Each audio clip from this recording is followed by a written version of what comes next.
नमस्कार मित्र हो. भीमभाष्य या माझ्या ऑडिओ व्हिज्युअल पॉडकास्ट सिरीजमध्ये आपल्या सर्वांचं मनपूर्वक स्वागत आहे.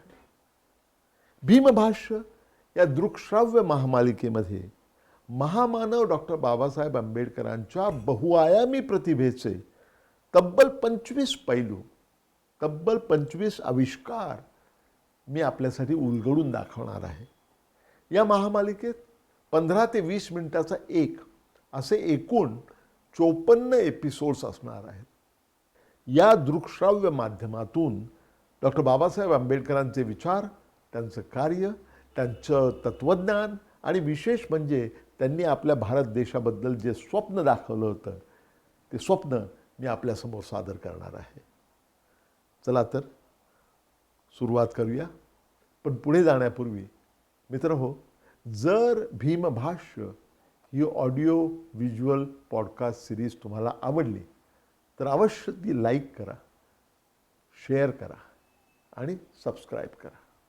गेल्या 5 एपिसोडमध्ये म्हणजे एपिसोड 3, 4, 5, 6 आणि 7 या 5 एपिसोड्समध्ये आपण डॉक्टर बाबासाहेब आंबेडकरांच्या बहुआयामी प्रतिभेचा अत्यंत महत्त्वाचा पैलू त्याच्याबद्दल चर्चा केलेली आहे. तो पैलू म्हणजे अर्थतज्ञ म्हणून त्यांची कामगिरी. त्यांच्या ज्या बहुआयामी व्यक्तिमत्वाच्या नवीन पैलूकडे आपण बोलूयात.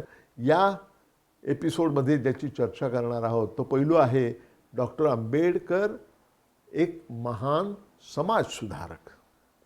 या 8व्या एपिसोडमध्ये मला डॉक्टर बाबासाहेब आंबेडकरांच्या जनआंदोलनाची जी सुरुवात झाली त्याबद्दल सांगायचं आहे. डॉक्टर बाबासाहेब आंबेडकर हे उच्च शिक्षण घेऊन 1923 साली मायदेशी परत आले आणि परत येताना त्यांनी जगातल्या अत्यंत मान्यवर अशा विद्यापीठातल्या सर्वोच्च पदव्या प्राप्त केल्या आणि ते भारतामध्ये परत आले. त्यानंतर लगेचच 1924 साली त्यांनी आपल्या जनआंदोलनाला सुरुवात केली. खरं म्हणजे त्यांची कौटुंबिक स्थिती अत्यंत बिकट होती. म्हणजे संसाराची 2 टोकं मिळवता मिळवता त्यांना खूप कठीण प्रसंगांना तोंड द्यावं लागत होतं. तरीही त्यांनी आपल्या पहिल्या जनआंदोलनाची सुरुवात केली. म्हणजे पहा की 9 मार्च 1924 रोजी डॉक्टर बाबासाहेब आंबेडकरांनी आपल्या पहिल्या सामाजिक संस्थेची स्थापना केली. ही सामाजिक संस्था अर्थातच अस्पृश्यांच्या उद्धारासाठी होती. तिला त्यांनी नाव दिलं बहिष्कृत हितकारिणी सभा. आणि या संस्थेचा जे घोषवाक्य होतं, ब्रीदवाक्य होतं ते काय होतं? शिका, संघटित व्हा आणि संघर्ष करा. हा जो महामंत्र त्यांनी दिला होता तो त्यानंतरची अनेक दशकं आपल्या देशामध्ये निनादत राहणार होता. खरं म्हणजे तो अजूनही निनादतो आहे. मास मूव्हमेंट किंवा जन आंदोलनाला सुरुवात केल्यानंतर त्यांची सुरुवातीची स्ट्रॅटेजी काय होती? त्यांची रणनीती अशी होती की जन आंदोलनाच्या माध्यमातून अस्पृश्यांच्या नागरी हक्कांसाठी लढा द्यायचा, ही त्यांची रणनीती होती. आणि त्याची सुरुवात झाली चवदार तळे सत्याग्रहापासून. 19 मार्च 1927 रोजी डॉक्टर आंबेडकरांची सामाजिक संस्था बहिष्कृत हितकारिणी सभा यांच्या वतीनं एक मोठ्या संमेलनाचं आयोजन करण्यात आलं. त्याचं स्थळ होतं कोकणामधलं महाड, हे त्याचं ठिकाण होतं. डॉक्टर आंबेडकरांनी जी हाक दिली होती संमेलनासाठी एकत्र यायची, त्याला अभूतपूर्व प्रतिसाद मिळाला. सर्व वयोगटातले 10,000पेक्षा जास्त लोक एकत्र आले. कुठून कुठून हे सगळे लोक एकत्र आले. हे सगळे लोक चिंधोट्या नेसलेले आणि आपापल्या भाकऱ्या कपड्यामध्ये बांधून घेऊन कुठून कुठून महाडला जमा झाले होते. या ऐतिहासिक बैठकीमध्ये बोलताना डॉक्टर आंबेडकरांनी सुरुवातीलाच सांगितलं की ब्रिटिश सरकारने अस्पृश्यांची घोर निराशा केलेली आहे. त्यांनी असं आवाहन केलं की ही जी नवजागृतीची ज्वाला आता प्रज्वलित झालेली आहे ती विझू देऊ नका, असं आवाहन डॉक्टर बाबासाहेब आंबेडकरांनी केलं. डॉक्टर आंबेडकरांनी त्याच सभेमध्ये, ऐतिहासिक सभेमध्ये आवाहन केलं की अपमानास्पद आणि गुलामगिरीची परंपरा कायम राखणारी गावगाड्याची जी कामं आहेत ती कामं करायचं तुम्ही बंद करा, ती कामं करायचं तुम्ही नाकारा, असा त्यांनी आदेश दिला. ही कोणती होती गावगाड्यातली कामं? त्यातलं सगळ्यात कुप्रसिद्ध काम म्हणजे गावामध्ये एखादा प्राणी मृत्यू पावला, गाय असेल, बैल असेल, म्हैस असेल, तर त्यांचं पार्थिव ओढत ओढत गावाबाहेर घेऊन जायचं काम हे नेहमी अस्पृश्यांकडे असे. अशा प्रकारची गावगाड्यातली कामं जी अपमानास्पद आहेत आणि माणुसकीला कलंक असलेली कामं आहेत, ही कामं करायचं नाकारा, असा आदेश डॉक्टर आंबेडकरांनी दिला. डॉक्टर आंबेडकर म्हणाले, आणि फार महत्त्वाचं आहे, तुम्ही मला विचारू शकता की आम्हाला जी हक्काची अर्धी भाकरी मिळते आहे ती सोडून देऊन तुमच्या कल्पनेतल्या पूर्ण भाकरीसाठी थांबणं हे व्यवहार्य आहे का? मी तुम्हाला बजावून सांगतो, डॉक्टर बाबासाहेब आंबेडकर म्हणाले की जर तुम्ही मी सांगतो ते ऐकलं नाही, मानलं नाही, तर तुम्हाला येत्या भविष्य काळामध्ये या अर्ध्या भाकरीला सुद्धा मुकावं लागेल. आणि म्हणून आपली हक्काची अर्धी भाकरी जी आहे ते सोडून द्यायला तुम्ही तयार राहिलं पाहिजे, परंतु कुठल्याही प्रकारची माणुसकीला कलंक असणारी गावगाड्यातली कामं ही तुम्ही करायची नाहीत, असं आवाहन डॉक्टर बाबासाहेब आंबेडकरांनी केलं. त्या कॉन्फरन्सच्या संमेलनाच्या पहिल्या दिवशी अनेक ठराव पास करण्यात आले, पारित करण्यात आले. त्यातला एक फार महत्त्वाचा ठराव असा होता की सर्व पाणवठ्यांवर जिथे उच्चवर्णीयांना पाणी घेण्यासाठी प्रवेश आहे त्या सर्व पाणवठ्यावरती अस्पृश्यांना सुद्धा प्रवेश असावा. वस्तुस्थिती अशी होती की अक्षरशः शेकडो वर्ष ज्या ठिकाणाहून तथाकथित उच्च जातीचे लोक नदीचं किंवा तलावाचं पाणी पिण्यासाठी घेत होते, तिथूनच पाणी घ्यायला दलितांना, अस्पृश्यांना मज्जाव होता. म्हणजे जनावरं तिथे गेली तरी चालतील, परंतु अस्पृश्यांनी मात्र जाता कामा नये, असा दंडक होता आणि शेकडो वर्ष हा दंड चालू होता. ऐतिहासिक घटना त्यावेळी एक अशी घडली की 1926 साली त्यावेळचा जो मुंबई प्रांत, मुंबई इलाखा होता, म्हणजे त्याच्यामध्ये आजचा महाराष्ट्र, गुजरात हे दोन्ही यायचे. विदर्भ त्यामध्ये नव्हता, परंतु हे दोन्ही मोठी राज्य, त्याचं मोठं राज्य होतं मुंबई इलाखा किंवा मुंबई प्रांत. त्या प्रांताच्या सरकारने असा निर्णय घेतला की हा जो पाण्याच्या बद्दल भेदभाव आहे अस्पृश्य आणि इतर समाजामध्ये, हा भेदभाव आपण दूर करूया, सगळे पाणवठे हे सर्वांसाठी मोकळे झाले पाहिजेत, असा ठराव करण्यात आला. अधिकृतपणे असा ठराव करण्यात आल्यानंतर सगळ्याच महापालिकांनी, सगळ्याच नगरपालिकांनी तशा प्रकारचे ठराव केले. महाडची नगरपालिका आहे त्याला अपवाद नव्हती. त्यांनी ठराव केला की आमचे इथले सगळे पाणवठे जे आहेत ते सर्वांसाठी खुले आहेत. महाडमधला सगळ्यात मोठा जो जलस्रोत होता तो म्हणजे प्रसिद्ध चवदार तळे. महाड नगरपालिकेचा हा ठराव सर्वत्र लागू होता, चवदार तळ्यालाही तो लागू होता. फक्त त्यात मेख एवढीच होती की तो कार्यान्वित झाला नव्हता. तो ठराव, त्याची अंमलबजावणी मुळी झालीच नव्हती. डॉक्टर आंबेडकरांनी नेमकं हेच निमित्त साधलं आणि पहिलं जन आंदोलन उभारण्याचं काम केलं.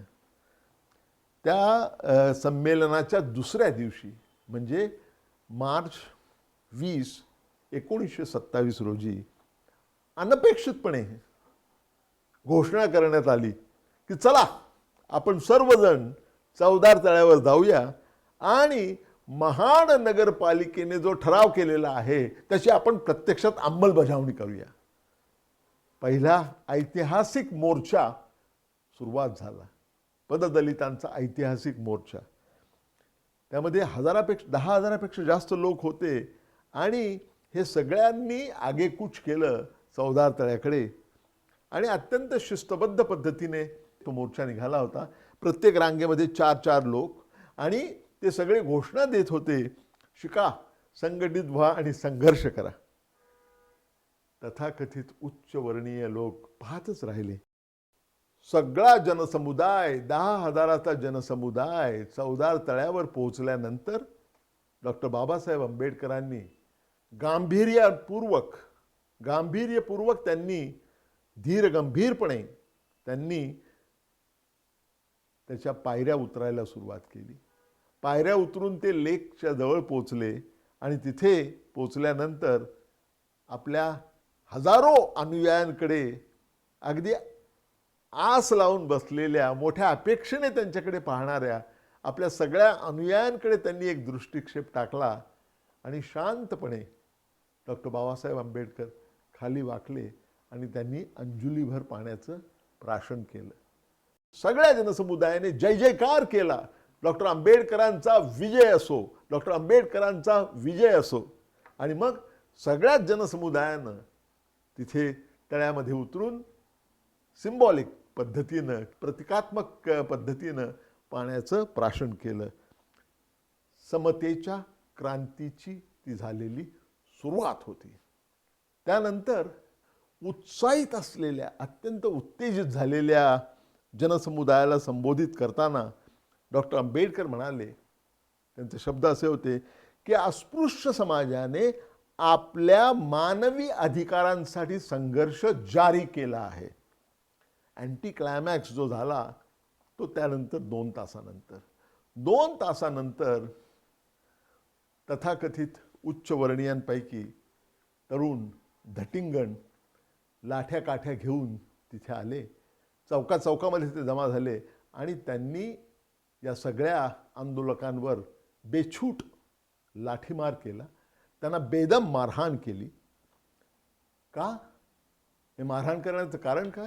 तर आमचं पाणी त्यांनी दूषित केलं होतं. हे त्यांचं पाणी यांनी दूषित केलं होतं, हे कारण. खरं म्हणजे सगळे आंदोलक रागाने बेभान झाले होते आणि त्या सर्वांना बदला घ्यायचा होता. खरं म्हणजे नुसता बाबासाहेबांनी इशारा केला असता तरी महाडला रणभूमीचं स्वरूप आलं असतं आणि तिथे रणकंदन माजलं असतं. परंतु डॉक्टर बाबासाहेब आंबेडकरांनी आपल्या अनुयायांना शांत राहण्याचा सल्ला दिला. ते म्हणाले, आपला जो संघर्ष आहे तो कायद्याच्या अंमलबजावणीसाठी आहे, तो संघर्ष कायदा तोडण्यासाठी नाही. अतिशय महत्त्वाचं विधान त्यांनी केलं. आणि मग यातनं काय साध्य झालं या सगळ्या जनआंदोलनातून? या जनआंदोलनातून फार मोठी गोष्ट एक साध्य झाली, ती म्हणजे डॉक्टर बाबासाहेब आंबेडकर हे अस्पृश्यांचे मुक्तिदाता ठरले. कारण त्यांनी सगळ्या अस्पृश्य समाजामध्ये आत्मगौरवाची आणि आत्मसन्मानाची जबरदस्त प्रेरणा डॉक्टर बाबासाहेब आंबेडकरांनी त्यांना दिली होती. पुढे 4 ऑगस्ट 1927 रोजी महाड नगरपालिकेने रीतसर आपण केलेला ठराव रद्दबातल ठरवला आणि पुन्हा एकदा दलित वर्गाला, अस्पृश्य वर्गाला पाण्यापासून, 14 तळ्यामधलं पाणी घेण्यापासून वंचित ठेवण्यात आलं. डॉक्टर आंबेडकरांनी एक आव्हान म्हणून ते स्वीकारलं आणि त्यांनी सांगितलं की आपण लढा आणखी तीव्र करूया, आपण आता सत्याग्रह करणार आहोत, असं त्यांनी सांगितलं.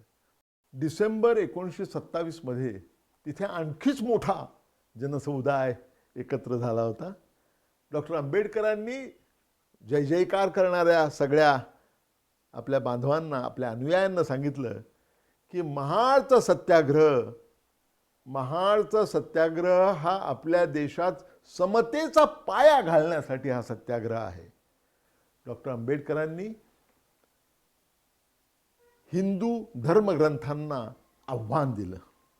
डॉक्टर बाबासाहेब आंबेडकर म्हणाले की जर तुम्ही असं जर म्हणत असाल की तुमचा धर्म आणि आमचा धर्म हा एकच आहे, तसं जर असेल तर मग तुमचे अधिकार आणि आमचे अधिकार हे एकच असले पाहिजेत. ते तसे आहेत का? नाही ना. मग का आणि कशासाठी आम्ही हिंदू धर्मातच राहायचं? डॉक्टर आंबेडकरांनी पहिल्यांदाच इतका महत्त्वाचा सवाल लोकांच्या पुढे उपस्थित केला होता. त्याच दिवशी म्हणजे डिसेंबर 25, 1927 रोजी डॉक्टर आंबेडकरांनी मनुस्मृतीचा धिक्कार केला. डॉक्टर आंबेडकर म्हणाले की मनुस्मृती ही उच्चवर्णीयांसाठी अधिकारांची सनद आहे, मात्र अस्पृश्य समाजासाठी गुलामगिरीचा करारनामा आहे. मनुस्मृती हे अन्यायाचं आणि जुलमाचं प्रतीक आहे असं प्रतिपादन त्यांनी केलं. आणि त्यानंतर त्यांनी हाक दिली की आपण मनुस्मृतीचं जाहीर दहन करूया अशी त्यांनी हाक दिली. त्याच दिवशी संध्याकाळी म्हणजे डिसेंबर 25, 1927 रोजी मनुस्मृती एका विशेष प्रकारच्या चितेवर ठेवण्यात आली आणि त्यांना समारंभपूर्वक मनुस्मृतीचं दहन करण्यात आलं.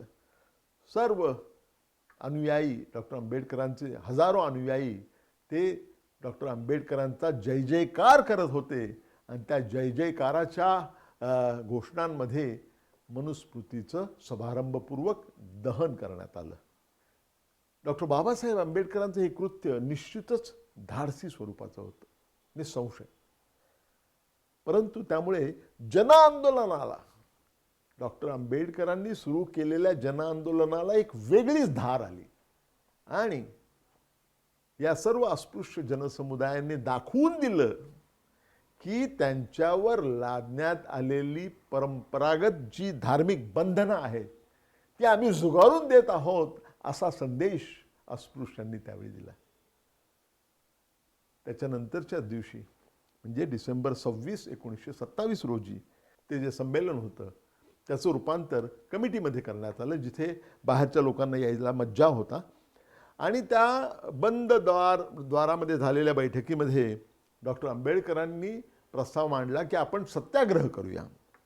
त्यांनी हेही लोकांना सांगितलं की सत्याग्रहाचा मार्ग जो आहे तो वेदनादायक होऊ शकतो, त्यासाठी आपल्याला कठोर परिश्रम करावे लागतील, सतर्क राहावं लागेल, तुमच्या कुटुंबियांना झळ लागण्याची सुद्धा शक्यता आहे अशी वॉर्निंग त्यांनी दिली, अशी चेतावणी त्यांनी दिली. आणि त्यानंतर त्यांनी लोकांचं मत घेतलं. ज्यांना सत्याग्रहाच्या बाजूने आहेत त्यांनी तसं म्हणावं आणि सत्याग्रहाच्या विरुद्ध आहेत तसं त्यांनी व्यक्त व्हावं असं त्यांनी आवाहन केलं. आणि सत्याग्रहाच्या कल्पनेला भरभरून पाठिंबा मिळाला. तुम्ही इथे पहा, डॉक्टर बाबासाहेब आंबेडकर हे नेहमीच लोकशाही मानणारे होते. त्यांनी आंदोलनाला सुरुवात केल्यानंतर सत्याग्रह करायचा किंवा नाही हे आपल्या अनुयायांना त्यांनी जाहीरपणे विचारलं. आणि ज्यावेळी अनुयायी म्हणाले की सत्याग्रह आपण करणं आवश्यक आहे, त्यावेळी त्यांनी सत्याग्रह करायचं निश्चित केलं. मात्र दुसऱ्या दिवशी त्यांनी आपल्या अनुयायांना सांगितलं की ते कलेक्टर साहेबांना, नाशिक जिल्ह्याचे जे कलेक्टर होते त्या साहेबांना बोलावणं पाठवतील आणि ते तुम्हाला संबोधित करतील आणि त्यांचं संबोधन झाल्यानंतरच आपण आपला अंतिम निर्णय घेऊ, सत्याग्रहाबद्दलचा अंतिम निर्णय आपण त्यावेळी घेऊ. त्या दिवशी संध्याकाळी नाशिक जिल्ह्याचे कलेक्टर महोदय हे तिथे आले आणि त्यांनी त्या जमावासमोर आपलं भाषण केलं. त्यांनी जी निर्बंधाची ऑर्डर होती, प्रोहिबिटरी ऑर्डर, कोर्टाची जी निर्बंधाची ऑर्डर होती तिच्याबद्दल माहिती दिली आणि त्यांनी सल्ला दिला की तुम्ही हा सत्याग्रह करण्याची कल्पना सोडून द्या, सत्याग्रह करू नका असा आग्रह त्यांनी धरला. कलेक्टर साहेब गेल्यानंतर अनुयायांमध्ये खूप मोठ्या प्रमाणात वादविवाद झाला, पुढे जायचं की नाही.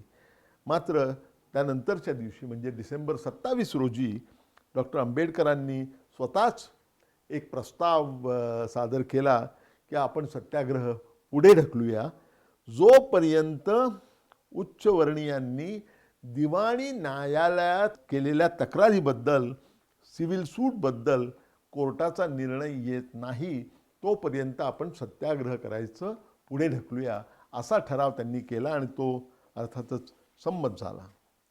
त्याच दिवशी दुपारच्या वेळी सगळं गॅदरिंग जे होतं, सगळा जनसमुदाय जो एकत्र आला होता, त्यांनी एक महाडमध्ये रॅली काढली आणि ती रॅली घेऊन ते चौदार तळ्यावरती गेले. प्रत्यक्ष चवदार तळ्यामध्ये त्यांनी प्रवेश केला नाही, कारण ती बंदी होती. मात्र प्रवेश न करताच पूर्ण चवदार तळ्याला त्यांनी घेरून टाकलं आणि आपलं अस्तित्व किंवा आपल्या हक्काची इतरांना जाणीव करून दिली. इथे आश्चर्याची गोष्ट म्हणजे जिथे तुम्ही घटनाक्रम पहा, ज्या ठिकाणी बाबासाहेब आंबेडकरांनी सत्याग्रह केला होता तिथेच नंतरच्या काळामध्ये काही महिन्यातच शुद्धीकरण करण्यात आलं. शुद्धीकरण कसं करण्यात आलं तर शेकडो घडे ज्याच्यामध्ये दूध, दही भरलेले आणि शेण भरलेले आणि गोमूत्र भरलेले अनेक घडे त्या पाण्यामध्ये ओतण्यात आले आणि मोठ्या धार्मिक घोषणा करण्यात आल्या. शुद्धीकरणाचा हा त्यांनी आचरलेला मार्ग होता. म्हणजे जे पाणी माणसांच्या स्पर्शामुळे दूषित झालं असं त्यांचं म्हणणं होतं, त्या पाण्याच्या शुद्धीकरणासाठी त्यामध्ये गोमूत्र आणि शेण टाकण्यात आलं, ही परंपरा त्यांची होती. काही महिन्यातच त्याच ठिकाणी जिथे सत्याग्रह झाला होता, जिथे शुद्धीकरण नंतर झालं होतं, त्याच ठिकाणी बाबासाहेब आंबेडकरांनी मनुस्मृतीचं जाहीररित्या दहन केलं. या सगळ्या प्रक्रियेतून नेमकं काय साध्य झालं? नेमकं साध्य हे झालं, मला असं वाटतं की डॉक्टर बाबासाहेब आंबेडकरांनी पिण्याच्या पाण्यासाठी जो संघर्ष केला होता, तो संघर्ष या सगळ्या घटनांमुळे तो परावर्तित करू शकले एका व्यापक मानवाधिकाराच्या लढ्यामध्ये. ही त्यांची अचीवमेंट होती. ही गोष्ट या सगळ्या घटनांमधून साध्य झाली आहे असं मला वाटतं. मित्रहो, मला वाटतं आपण आज इथेच थांबूया. यानंतरचा जो एपिसोड आहे, एपिसोड 9, त्या एपिसोडमध्ये आपण डॉक्टर आंबेडकरांचं समाजसुधारक, एक महान समाजसुधारक हा जो पैलू ज्याची चर्चा आपण या एपिसोडमध्ये केलेली, ती चर्चा कायम पुढे चालू ठेवू. आणि पुढच्या एपिसोडमध्ये मी बोलणार आहे ते मंदिर प्रवेश सत्याग्रहांच्या बद्दल, डॉक्टर आंबेडकरांनी केलेल्या आंदोलनाबद्दल. आपण लवकरच भेटूया पुन्हा एकदा. आणि जाण्यापूर्वी एकच गोष्ट सांगू इच्छितो, जर ही ऑडिओ व्हिडिओ पॉडकास्ट सिरीज तुम्हाला आवडली तर ती लाईक करा, शेअर करा आणि सबस्क्राईब करा. भेटूया पुन्हा. धन्यवाद. थँक्यू. नमस्कार.